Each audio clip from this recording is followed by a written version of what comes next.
Alors vraiment, après cet épisode, vous ne pourrez pas dire que je ne vous aime pas. Vous ne pourrez pas dire que je ne me donne pas à 100% et que je parle la langue de bois. Aujourd'hui, on va parler vrai, on va parler de comment réussir ton abandon de poste en 2023.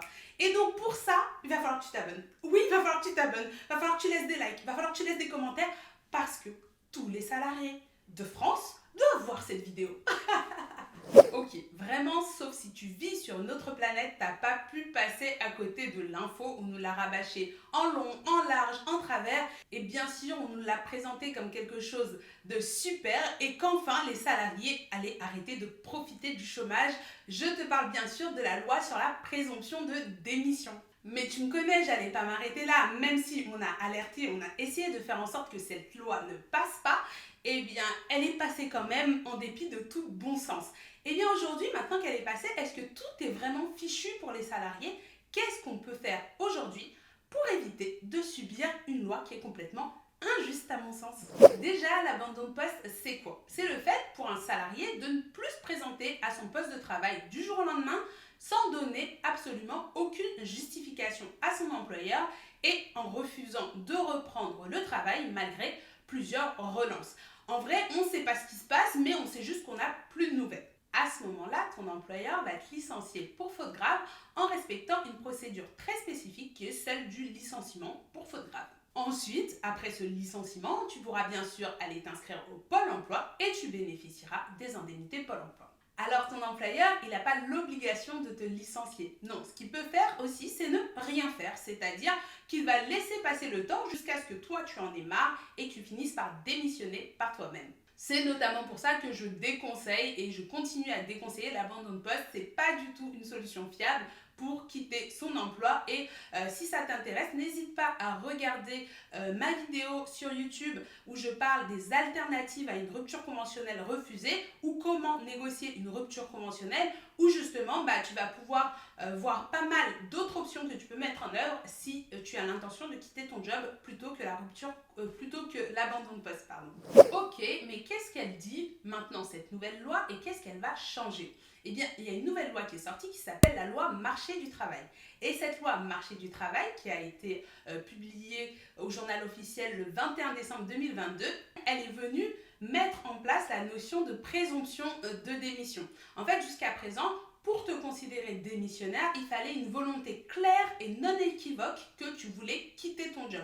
Donc, on ne pouvait pas présumer que parce que tu n'étais pas là, eh bien, tu étais démissionnaire. Ça, la loi le change puisqu'elle va instaurer la notion de présomption de démission. Il faut savoir que cette loi, pour l'instant, elle n'est pas applicable parce qu'on attend toujours le décret d'application qui va nous préciser les modalités d'application et notamment donc le délai d'attente à partir duquel l'employeur pourra te considérer comme démissionnaire et aussi la procédure à respecter.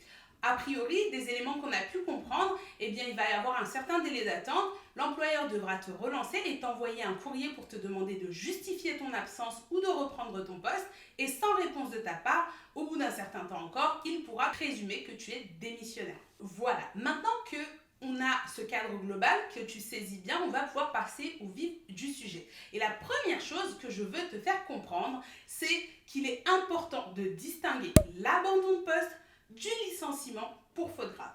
Un licenciement pour faute grave n'est pas forcément un abandon de poste. Et un abandon de poste n'est pas forcément égal à un licenciement pour faute grave. Comme je te le disais, ton employeur n'a absolument aucune obligation de te licencier pour faute grave parce que tu abandonnes ton poste.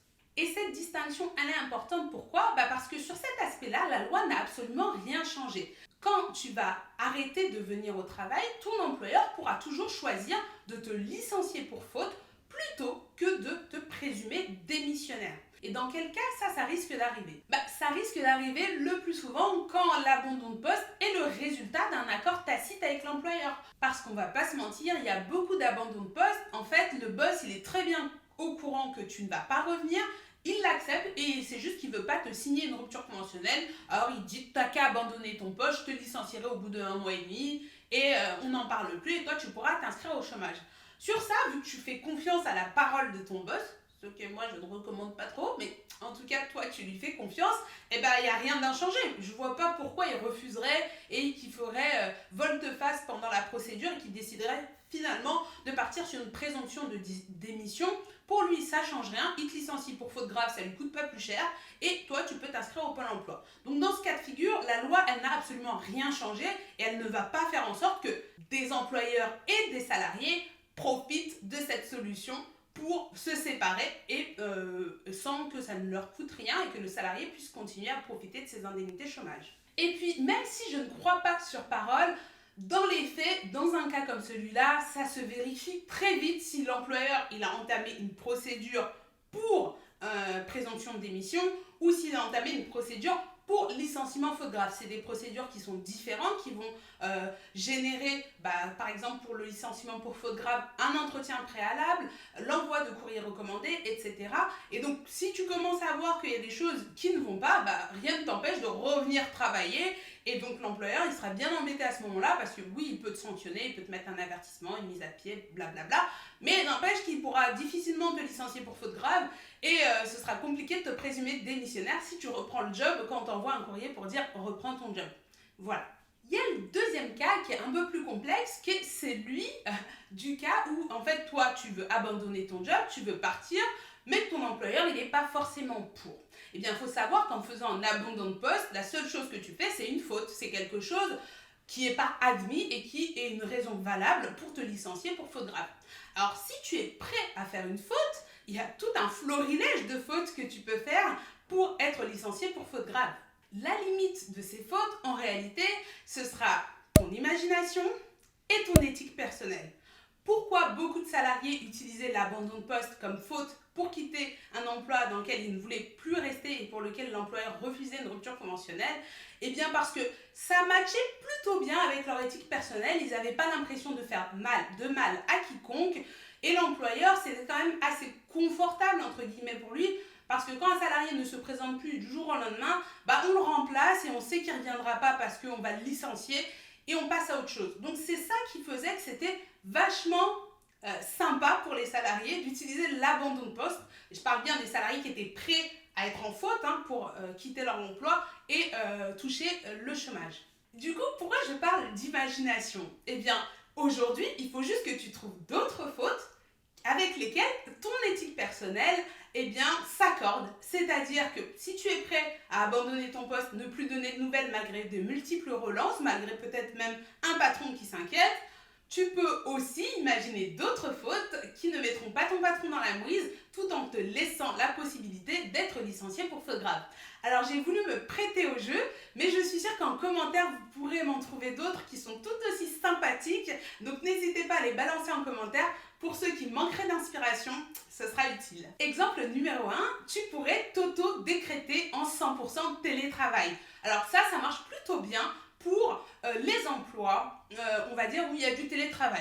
À part que, on est d'accord, un salarié tout seul ne peut pas s'auto-décréter en 100% télétravail. Il est obligé d'avoir l'accord de son employeur, de signer un avenant à son contrat, et employeur comme salarié doivent être d'accord pour un 100% télétravail. Il n'empêche que si tu te décrètes en 100% télétravail, que ton boss n'est pas d'accord, il peut te licencier pour faute grave, mais il ne pourra pas te présumer démissionnaire, puisque tu continues à travailler, certes en télétravail, et que tu continues à lui répondre, et que toi, tu n'as pas refusé de travailler. Du coup, il peut te licencier pour faute grave, et tu peux bénéficier des indemnités Pôle emploi. Dans la même veine, un petit peu différemment, parce que je pense aussi à ceux qui n'ont pas la possibilité de télétravailler, c'est de changer de manière arbitraire ses jours, horaires de travail, s'auto-décréter en temps partiel, bref, un peu chambouler l'organisation.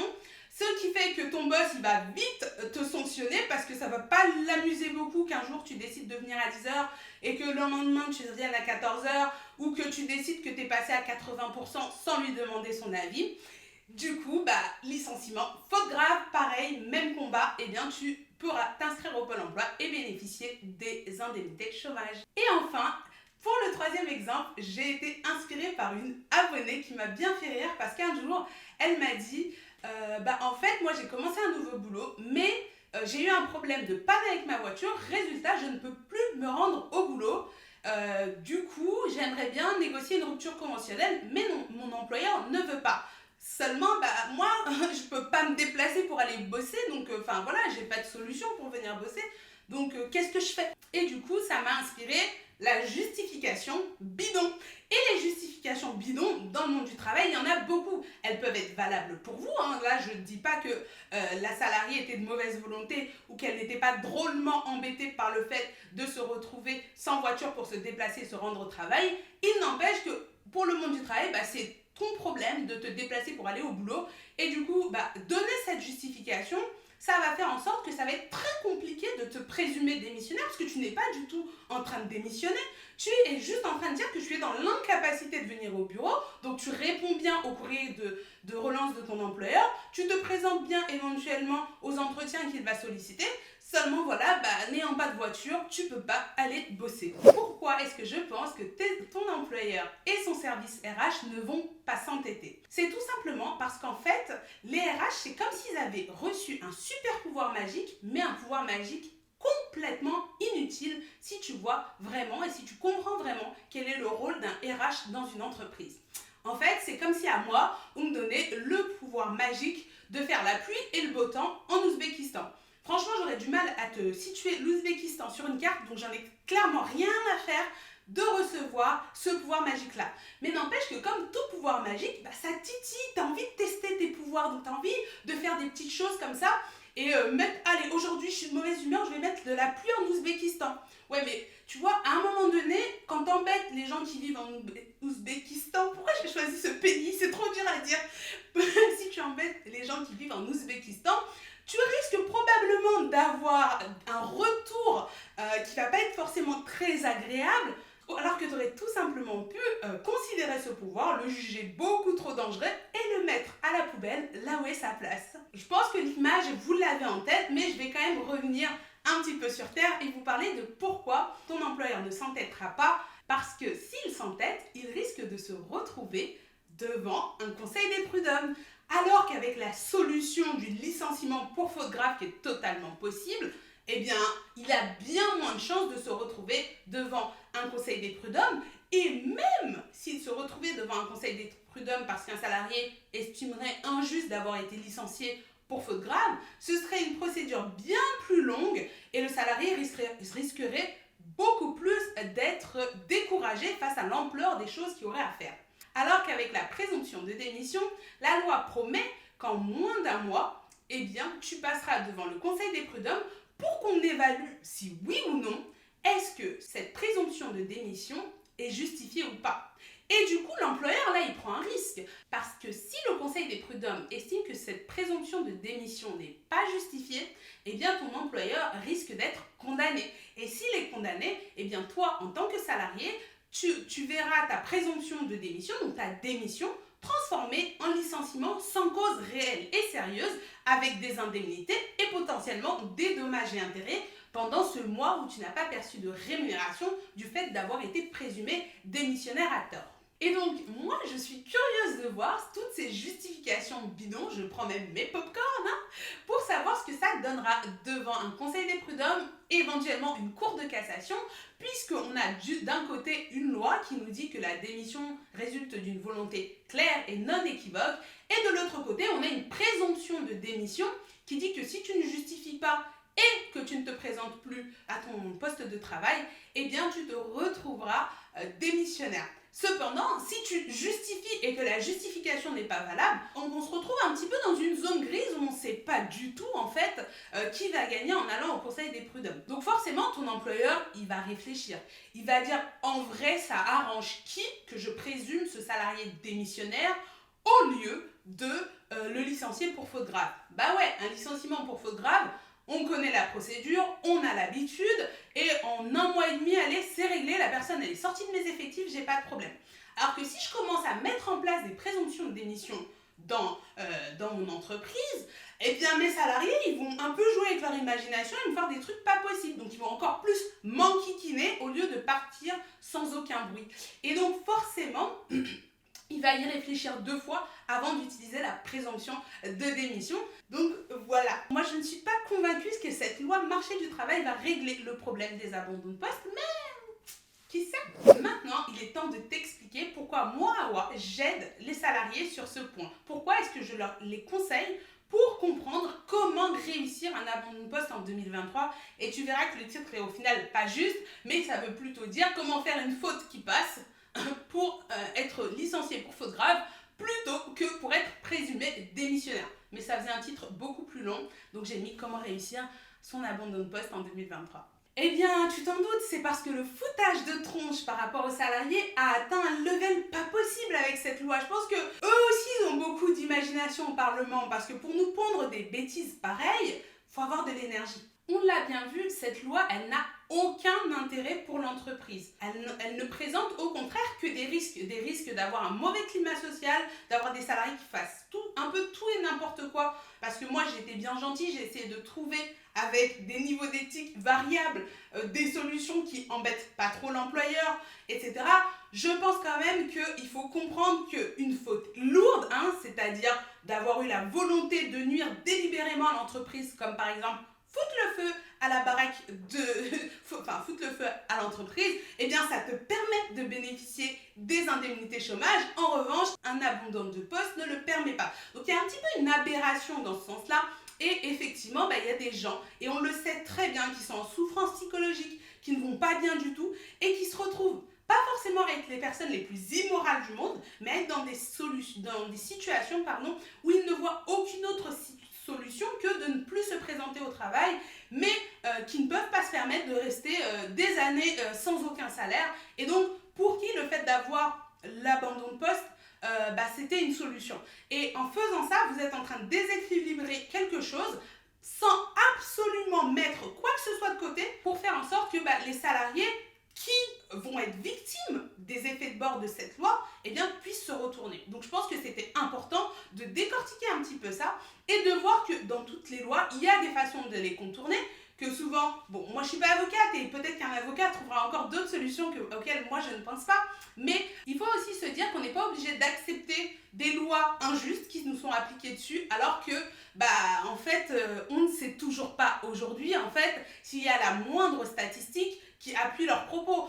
Est-ce qu'on a pu quantifier à un moment donné ce que coûtent les personnes qui abandonnent volontairement leur poste en n'ayant aucune justification entendable, ce que ça coûte à la communauté, ce que ça coûte aux citoyens français, ce que ça coûte au Pôle emploi? On n'en sait rien, mais on a le temps quand même d'inventer des lois, de mettre des choses, de déséquilibrer un rapport qui était a priori plutôt sain, parce que être licencié pour faute grave, c'est quelque chose qui n'est pas agréable, c'est quelque chose, je pense que quand un salarié arrive au niveau d'accepter d'être licencié pour faute grave, ça veut quand même dire quelque chose sur son état psychologique et la situation qu'il vit dans l'entreprise, mais ça on l'oublie, on ne trouve pas de solution, et en revanche on coupe le coup près, on fait tomber le coup près pour dire il sera présumé démissionnaire, et en plus du coup on va le mettre dans une situation financière catastrophique. Je pense qu'à un moment donné il faut réfléchir qu'il y a des familles derrière, il y a des personnes derrière, et que donc quand on prend ce genre de décision, il faut être en capacité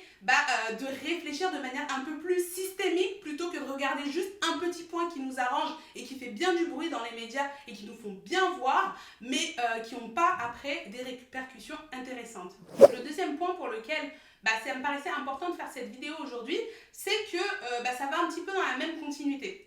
La fonction d'un RH dans une entreprise, ça va être de s'occuper du personnel, de faire en sorte que le personnel qu'on a actuellement, il soit en adéquation avec les besoins de l'entreprise. Ça va être aussi de protéger les intérêts de l'entreprise en faisant parfois des choses qui ne sont pas agréables, qui sont des licenciements, en faisant en sorte que la stratégie à l'entreprise, elle a bien le personnel nécessaire pour faire en sorte que, cette stratégie puisse être poursuivie. La problématique qu'on va avoir, c'est qu'aujourd'hui, nos RH nous disent on n'a pas le temps de faire du travail de qualité. On n'a pas le temps de suivre et d'accompagner l'évolution professionnelle de nos salariés pour s'assurer qu'elle soit toujours en adéquation avec les besoins de nos entreprises. C'est pour ça que parfois on est obligé de licencier. Et c'est pas de gaieté de cœur qu'on le fait. Donc ce qu'ils sont en train de nous dire, c'est qu'ils n'ont pas le temps de s'occuper des salariés. En revanche, ils ont le temps d'aller les présumer démissionnaires pour qu'ils ne bénéficient pas du Pôle emploi, alors que ça n'a jamais été dans la fiche de poste d'aucun RH de vérifier si oui ou non un salarié bénéficie du Pôle emploi. Ta relation avec un employeur, elle s'arrête à partir du moment où votre relation de travail est terminée. S'il fait un abandon de poste, c'est une faute et personne ne le lit, on le licencie pour faute et on avait une solution. Aujourd'hui, eh bien, je ne vois pas vraiment dans quelle entreprise ce serait utile de se mettre à présumer démissionnaire des salariés. Ça n'a absolument aucune utilité et ça va venir encore plus déséquilibrer le rapport qu'on a entre salarié et employeur, dans le sens où il y a déjà un lien de subordination, on est déjà dépendant de recevoir sa rémunération pour boire et manger.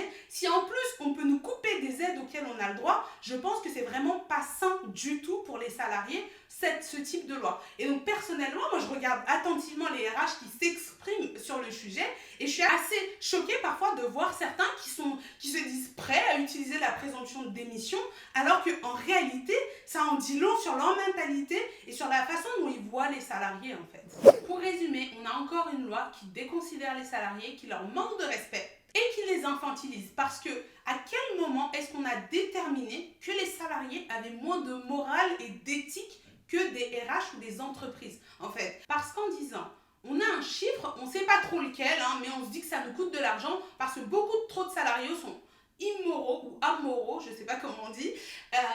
Et donc, beaucoup trop de salariés sont amoraux et ont tendance à profiter du chômage à tort. Du coup, on va mettre une loi qui va permettre aux employeurs de déterminer quel est le salarié qui est moral et quel est le salarié qui est amoral.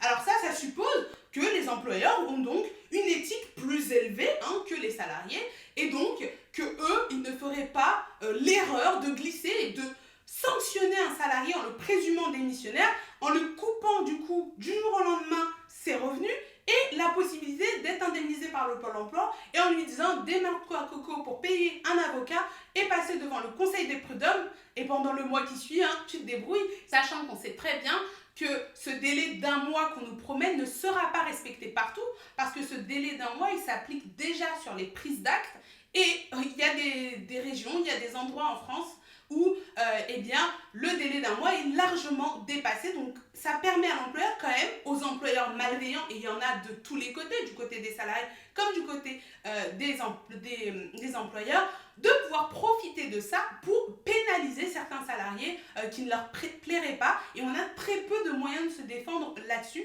Et du coup, comme cette loi, elle présente des risques d'abus et de dérives importantes, ça me paraissait important de faire cette vidéo pour que vous ayez des clés pour vous défendre, pour que vous ayez des clés pour ne pas subir des décisions et des abus qui risquent immanquablement d'arriver parce qu'on est dans un monde fait d'humains, qu'on soit employeur ou salarié, et du coup ça aura peut-être des répercussions très dangereuses cette loi, donc ça me paraissait important de faire cette vidéo. Écoute, si t'es encore là, merci, j'espère que la vidéo t'a plu, qu'elle t'a fait réfléchir, que tu as pu entendre en tout cas mon avis. On n'est pas obligé d'être d'accord, mais on peut rester respectueux. Je t'invite en tout cas à me laisser ton avis en commentaire pour qu'on puisse débattre, échanger ou à venir me parler sur Instagram. N'hésite pas à me suivre sur Instagram parce que je partage énormément de contenu. Et puis à très vite. Ciao, ciao.